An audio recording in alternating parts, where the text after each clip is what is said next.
Hallelujah. Nakita na po natin Joshua chapter 14 verse 6 to 14. Then the children of Judah came unto Joshua in Gilgal, and Caleb the son of Jephunneh the Kenizzite said unto him, Thou knowest the thing that the Lord said unto Moses, the man of God, concerning me, and he the Kadesh Barnea.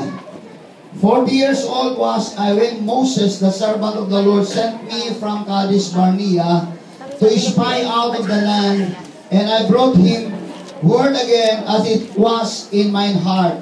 Nevertheless, my brethren that went up with me made the heart of the people melt, but I wholly followed the Lord my God.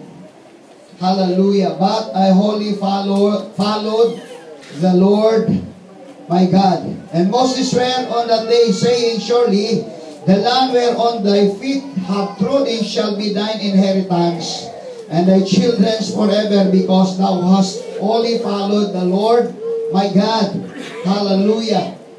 Verse 10. And now behold, the Lord hath kept me alive, as he said, these 45 years, ever since the Lord spake this word unto Moses, while the children of Israel wandered in the wilderness. And now, lo, I am this day 85 years old. As yet I am as strong this day as I was in the day that Moses sent me. As my strength was then, even so is my strength now for war, both to go out and to come in. Now, therefore give me this mountain whereof the Lord spake in that day, for thou heardest in that day how the Anakims were there, and that the cities were great and fenced. If so be the Lord will be with me, then I shall be able to drive them out, as the Lord said. And Joshua blessed him, and gave unto Caleb the son of Jephunneh Hebron for an inheritance. Hebron therefore became the inheritance of Caleb the son of Jephunneh the Kenizzite unto this day, because that wholly followed the Lord God of Israel.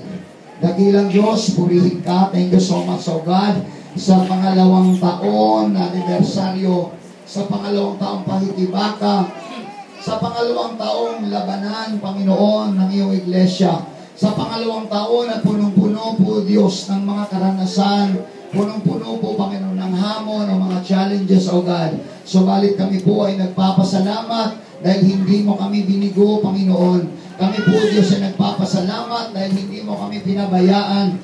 Kami po ay nagpapasalamat dahil hindi mo kami iniiwan kahit kailan, Panginoon. Kaya lubos kami nagpapasalamat sa mga anak mo, sa mga bagong miyembro na iglesyang ito. Hallelujah. Sa lahat ng mga anak mong narito, Panginoon. Patuloy mo nawa kaming kilusin. Patuloy mo nawa kaming palakasin, Panginoon, O God. At maraming salamat sa hapong ito. Dakilain ka, Panginoon. Sambahin ka, Panginoon, O God. Hallelujah. At maraming salamat, i-anoint mo ang iyong lingkod. At ikaw, Diyos, ang mangusap sa bawat isa sa amin, Ama. Ang gagawin lamang namin, O Diyos, buksan namin ang aming mga puso upang maunawaan naming lubusan ang nais mo, Panginoon, sa aming mga buhay. Salamat po, dakilang Panginoon. Purihin ka at dakilain ka, Panginoon. Ito po ang ating samot dalangin. In the mighty name of Jesus Christ. Amen, amen, amen. Hallelujah, hallelujah. Praise the Lord. Hallelujah. But I wholly followed the Lord my God. Hallelujah. Yan po ang ating mensahe, mga kapatid. Ako'y lubos na sumusunod sa Panginoon kong Diyos. Yan yung importante, mga kapatid. Hallelujah. Ano man daw yung ating gagawin, kung hindi tayo sumusunod sa Panginoon, hindi po tayo makakarating sa ating pupuntahan. Amen! Pero naniniwala po ako, mga kapatid, na kung tayo sumusunod sa ating Panginoon ng buong puso, ano man daw yung ating gagawin, kahit na mahirap, mapapangyari po, mga kapatid. Bakit? Kasama daw natin. Amen. Palapakan natin ang ating Panginoon, mga kapatid. Hallelujah. Ito po yung pangako ng ating Panginoon, mga kapatid. Mga spiritual na bagay sa ating buhay. Kasi gusto nga niya, sabi ko nga, tayong lahat ay maging spiritual, mga kapatid ko, sa bawat isa po sa ating mga kapatid. Hallelujah. Kasi napakahalaga po talaga, mga kapatid ko, sa harapan ng Diyos ang kabanalan. Napakahalaga po ang maging pure sa harapan ng Panginoon, mga kapatid. Na kung kaya, hallelujah, ang nais ng Panginoon ay buong puso daw tayo na susunod sa Panginoon, sa kanyang mga alituntunin, sa kanyang mga plano, mga kapatid, upang yung ating buhay hindi maging diskaril, kundi magiging pagpapala sa harapan ng ating Panginoon. Amen?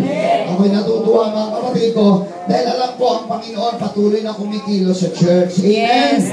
Hallelujah. Kung tatanungin ninyo ako, mga kapatid, ano ba ang goal ng MGCF ngayon? Alam nyo ba?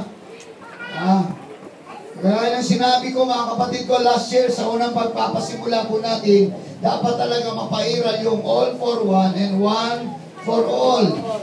Amen.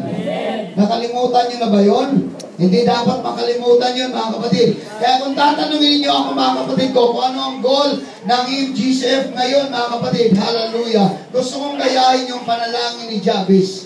The prayer of Jabez, enlarge my territory. Hallelujah. Amen? Nangyayari na po ba ngayon yan, mga kapatid, sa churches? Yes, of course. Hallelujah. To enlarge our territory, para palawakin. Ngayon pa nga lang, mga kapatid, kasasabi lang ni Brother Ray, Pastor, ganito, ginawa, ganito. Ngayon ang plano naman, by next year, mga kapatid ko, ililipat na raw yung mangga doon. Sa likod. Yung mangga, ililipat na raw. Paano kaya ilipat yan? Ha?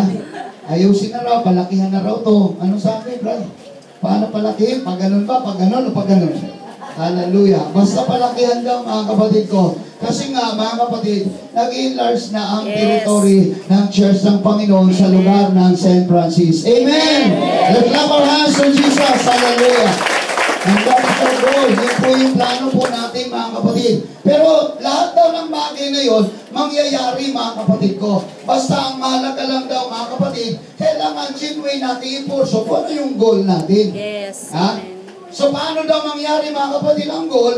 Hallelujah. Una, mga kapatid ko, is unity. Yes. Ha? And then, the second is follow God's direction.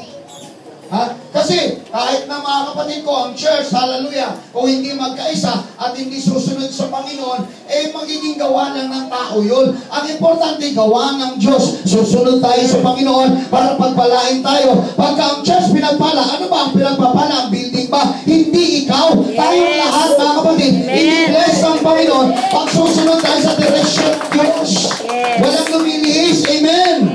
Susunod tayo, mga kapatid ko, sa kabanalan ng Diyos. Yun yung importante. Ang pagsunod dito, yung kabanalan ng Panginoon. So we need to genuinely pursue our goal. Hallelujah. Kaya nga, ang goal natin, mga kapatid, ay magkaisa. Ang goal natin, mga kapatid ko, ay sundin o sundan ang mga yapak ng ating Panginoon. Sabi ko nga, 2 taon pa lang naman tayo, mga kapatid ko. Pero ang Diyos, hallelujah, so much blessings na, mga kapatid ko, yes, ang ipinagkakalob sa atin. Hindi lamang spiritual, pati material na bagay pa, ipinagkakalob ng Panginoon. Dahil nga, yan ang pangako ng Diyos sa bawat isa sa atin, mga kapatid. Pero ang pinaka-importante, yung spiritual blessing. Yes, amen. Everybody say amen. Amen. Diba naalala niyo nakaraang linggo? Sabi ni Moses, anin ko yung pagpapala, walang presensya mo. Yes, amen. Anin ko yung mga material na bagay, kung hindi ko mararamdaman ang presence ng Lord. So first and foremost, mga kapatid ko, sa pagsiserve sa Lord, importante yung presence ng Lord, nararamdaman natin. Importante yung mga spiritual blessing na auntie natin. Yun yung importante na dapat natin ng iglesia ng Panginoon. Amen. Amen. Hallelujah. Yun yung kailangan para sasagana ang mga pagpapala sa ating mga buhay, mga kapatid. Kaya sabi ko nga, mga kapatid ko, sa 2 taong ito, alam ko mayroon pang pangatlo, may pang-4, may pang-5 pa, mga kapatid. Pero bago tayo makarating ng pang-5, alam ko, mga kapatid ko, malawak ng teritoryo ng Panginoon, malawak ng sasagutin ng Panginoon, marami ng mararating, mga kapatid ko, ng ating Diyos sa buhay. Why? Dahil yun ang pangako ng Panginoon. Isa lang ang kailangan, hallelujah, one for all, all for one. Yes. Amen. Hallelujah. Palagpakan natin si Lord, mga kapatid. Hallelujah, hallelujah. Kasi ito si Caleb, mga kapatid, kung atin pong titingnan, ito yung perfect illustration, mga kapatid ko, nakikita ko sa pamamagitan kung pag-usapan ng faith, mga kapatid. Itong taong ito, nakikita mo, mga kapatid ko, kung paano niya minana, mga kapatid ko, hallelujah, maging sa mga nauna sa kanya, ang pananampalataya sa Diyos. Kaya nga, kahit na anong naranasan niya, mga kapatid ko, sa kanyang paglilingkod sa Diyos, basta siya, sabi niya, ano mang gagawin niyo? Basta ako, susunod ako sa Panginoon. Buong puso akong susunod sa Panginoon. Susundin ko ang Panginoon. Ang Diyos na masunod sa buhay ko. Ano man ang gagawin niyo? Basta ako, sabi niya, susunod ako sa Panginoon. Yun ang importante sa church. Yun ang importante sa bawat isa sa atin, mga kapatid ko. Susunod na lang yung material na bagay. Ang importante, sumusunod tayo sa Diyos. Amen. Hallelujah. Everybody say praise the Lord. Kasi marami na ngayon, mga kapatid ko, habang sumusunod sa Diyos, nawawala na. Yes. Maraming sumusunod. Hindi lahat ng sumusunod, mga kapatid ko, nakakatapos. Maraming sumusunod, mga kapatid. Hallelujah. Ngayon wala na. Yes. Amen. Hindi na nakapaglilingkod sa Diyos. Bakit, mga kapatid ko? Napuno na sa material na bagay, mga kapatid. Sabi ko nga, secondary lang yun. Ang importante ngayon, paano tayo maglingkod sa Diyos sa buong puso. Dahil pagka pinaglingkuran natin ang Diyos, susunod na lang yung pagpapala sa buhay natin. Yun ang importante, mauna natin sa buhay po natin. Hanin natin yung yaman, hanin natin yung mga pagpapala, hanin natin yung magandang bahay, hanin natin yung kotse. Kung wala presence ang Lord, natin mararamdaman. Yes. Hallelujah. Pero kung tayo susunod sa Diyos, hallelujah, nararamdaman natin ang presence ng Lord. Susunod ng lahat ng bagay na yan sa buhay natin. At tuloy-tuloy ang kasiyahan ay pagkakaloob ng Diyos sa buhay mo. Amen. Importante pag sumunod tayo, huwag tayong lumihis. Yes. Sa Diyos lang tayo susunod, mga kapatid. Huwag sa tao, sa Diyos. Yes. Amen. Amen. Biruin mo, mga kapatid, yung susundan mong tao. Ha? Meron kang hinahangaang tao, may sinusundan kang tao, yung taong sinusundan mo, lumihis. Anong gagawin mo? Lilihis ka rin? Hindi. Pagka nakatingin ka sa Panginoon, pagka sa Diyos ka nakatingin, hindi ka dapat malihis dahil nakatingin ka lang sa Panginoon. Yun yung importante. Kaya nga si Caleb, yung sakop niya, lumihis, mga kapatid, pero siya, ang pananampalataya niya nasa Diyos. Kaya siya, buong puso akong sumusunod sa Diyos. Yes. Amen. Yun yung kailangan ngayon sa panahon ito. Everybody say amen. Ha? Na huwag mabulag ang tao sa material na bagay, na dapat mabulag tayo sa presence ng Lord, dapat maging addict tayo sa presence ng Lord. Yun yung dapat ang kailangan ngayon, maging addict sa presence ng Lord. Amen. Amen. Hallelujah. Hindi mo naman madagal sa langit yan eh. O may bahay ka, tapos sa langit wala kang bahay. Di ba na wala kang bahay dito, nangungupahan ka, basta sa langit may sarili kang bahay. Yes. Amen. Hello? Yes. Ha? Dili mo, mga kapatid, yung buong buhay mo, yung buong puso mo, mga kapatid ko, doon mo iginugugol, mga kapatid ko, pagkatapos mamatay, pagdating mo, di mo rin napakinabangan yung bahay mo. Yung ginugol mo rito, dapat igugol mo sa Diyos, dahil pagdating doon, may kapakinabangan pa sa buhay mo. Yes. Amen! Hallelujah. Everybody shout, praise the Lord! Praise the Lord. Hallelujah. Kaya nga, mga kapatid, may kita mo ang ilustrasyon ni Caleb, mga kapatid, napaganda faith yun eh. Kaya sabi ko mga kapatid, ang goal natin ngayon, mga kapatid ko, hallelujah, lalo na pagka nagkaisa, yun na, para talaga mag-enlarge sa yung territory, mga kapatid, ano na yung maapakan mo, angkinin mo. Amen. Hindi ka naman squatter, no? Angkinin mo lang yan by faith. Eh sabi ni Caleb, lahat daw ng lupa na kanyang maapakan, kung ipagkakaloob ng Diyos, aangkinin daw niya. Amen. Eh naniniwala ako, mga kapatid ko, hallelujah. Ito na po yung panahon. Ito na po yung oras. Ito na po, mga kapatid ko, ang tamang pagkakataon para ang mga anak ng Diyos maglingkod ng buong puso, mga kapatid ko, sa Diyos. Hindi na po pwedeng paglaruan paglilingkod ngayon eh. Hello? Hindi na pwedeng paglaruan, mga kapatid. Pero mo, paglalaruan mo yung paglilingkod sa Diyos. Para ka nakipaglalaro, mga kapatid ko, ng sungka. Butas. Sungka mga kapatid, nagsusungka ka, hindi na. Ha? Dapat kumpleto.